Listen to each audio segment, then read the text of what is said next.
देखते हैं हिंदी का 10th क्लास में सेकंड लेसन का बाल गोविंद भक्त का जीवन परिचय।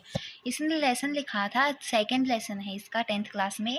आज कई बार क्वेश्चन आता है कि इनका जीवन परिचय लिखिए, 6 नंबर या 5 मार्क्स में आता है ये।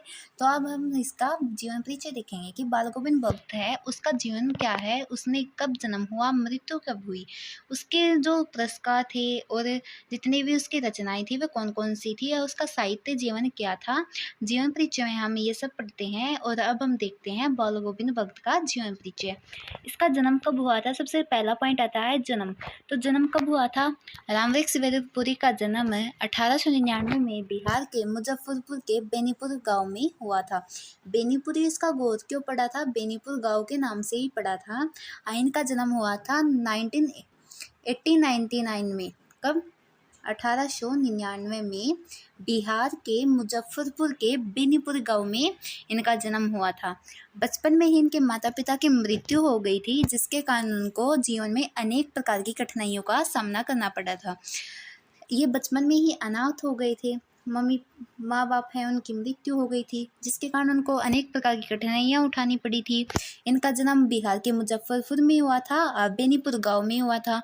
बेनीपुर गांव के नाम के कारण ही इनका गोत्र क्या आगे क्या लगाने लगी है, रामवृक्ष बेनीपुरी। तो हमने इसका ये क्या है, ये इसने बताया है कि इसका जन्म हुआ था, कहाँ हुआ था और इसके जीवन में कठिनाइयाँ आई थी तो किस कारण से आई थी। सेकंड पॉइंट आता है हमारा शिक्षा। इनकी शिक्षा है वो कहाँ से आरंभ हुई थी और कहाँ तक इन्होंने अपनी स्टडी की थी। तो सबसे पहले देखते हैं, बाद में उन्होंने अपनी आरंभिक शिक्षा गांव से ही की थी। स्टार्टिंग में हम जब छोटे होते हैं तब हमें गांव के स्कूल में ही भेजा जाता है, जो हमारे गांव का ही स्कूल सरकारी और प्राइवेट उसमें ही ज़्यादा भेजा जाता है। तो उनको भी प्रारंभिक शिक्षा के लिए गाँव के स्कूल से ही भेजा गया था। उन्होंने 10वीं तक की ही शिक्षा ग्रहण की। कहाँ तक की? 10th क्लास तक की। पहले के ज़माने में लोग ज़्यादा नहीं पढ़ाई करते थे, 5th 8th होती थी, लेकिन इन्होंने कहाँ तक की? इन्होंने 10th तक स्टडी की।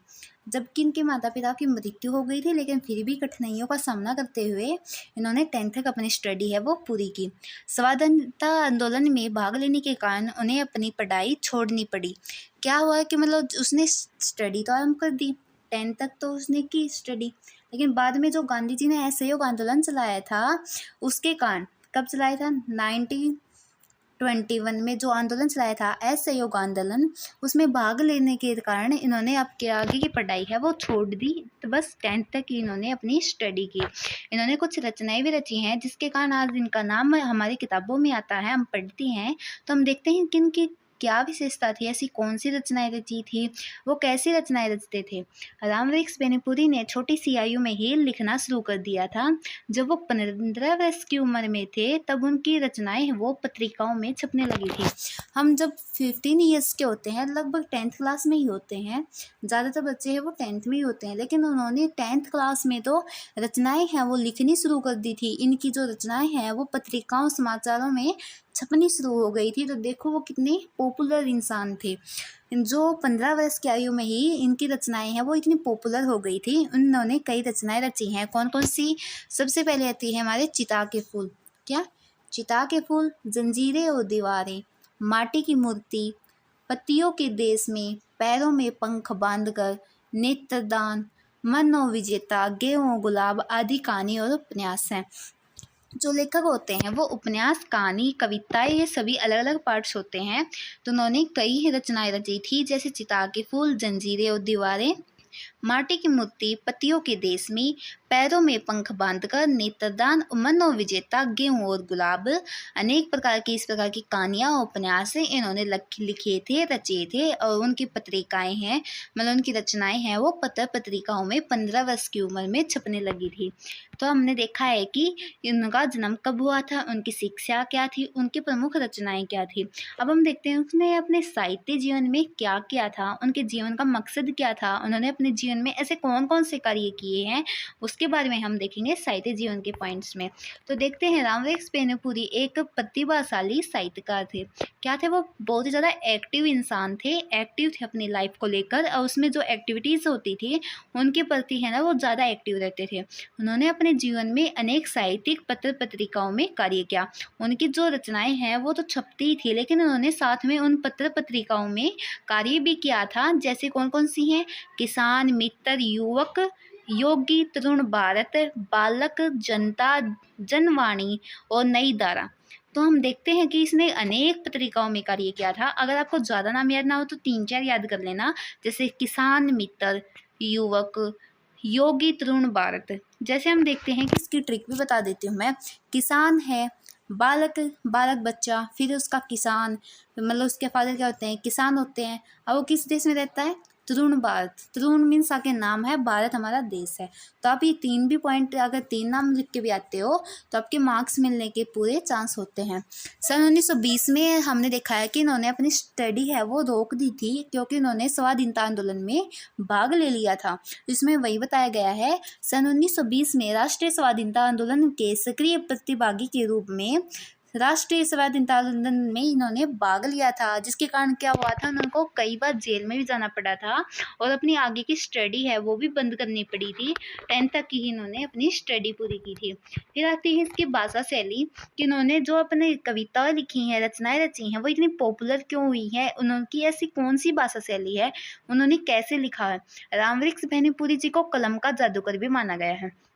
रामवृक्ष बेनीपुरी को क्या माना गया है, कलम का जादूगर। कलम का जादूगर मीन्स, कलम मीन्स लिखना। तो वो इतना अच्छा लिखते थे कि उनको ना जादूगर कह दिया गया था कि ये कलम के जादूगर हैं। विभिन्न प्रकार की भाषाओं के गहन ज्ञान के कारण उन्होंने इतिहास में अपनी एक गहरी छाप छोड़ी थी।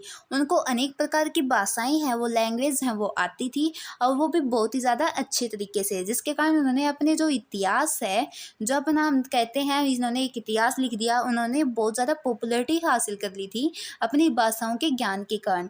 उनकी भाषा वो सरल सहज थी और बहुत ही ज़्यादा मतलब खड़ी बोली के भाषा के रूप में इन्होंने अपनी रचनाएं हैं वो रची थी। तो इसने क्या क्या है, जो भाषा शैली है कि वो कलम के जादूगर कहलाए थे। उनको अनेक प्रकार की जो भाषाएं हैं उनका ज्ञान था, जिसके कारण वो बहुत ही ज़्यादा पॉपुलर हो गए थे।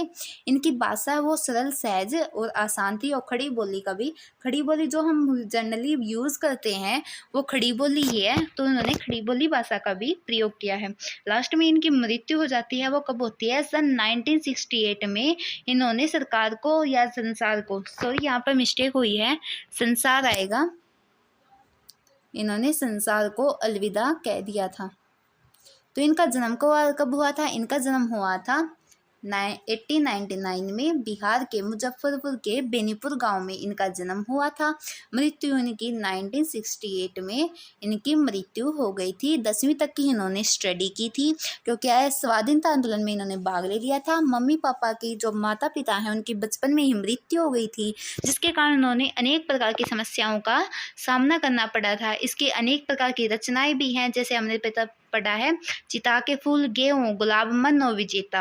इन्होंने अनेक प्रकार की पत्र पत्रिकाओं में भी कार्य किया है। कौन कौन सी हैं वो, युवक, तरुण भारत, बालक, योगी, किसान मित्र, ये इसकी प्रमुख हैं वो पत्रिकाएं हैं। इन्होंने अपने जीवन में जो असहयोग आंदोलन उनमें बढ़ चढ़ के भाग लिया। भाषा शैली का भी बहुत ही अच्छे से प्रयोग किया है और अनेक प्रकार की रचनाएं रची हैं। ये आज हमने पढ़ा है रामवृक्ष बेनीपुरी का जीवन परिचय, उनका जीवन परिचय उनके बारे में पढ़ा है। आगे हम नेक्स्ट वीडियो में अगले पार्ट के जो जीवन परिचय है वो पढ़ेंगे और साथ में इसके क्वेश्चन भी करेंगे।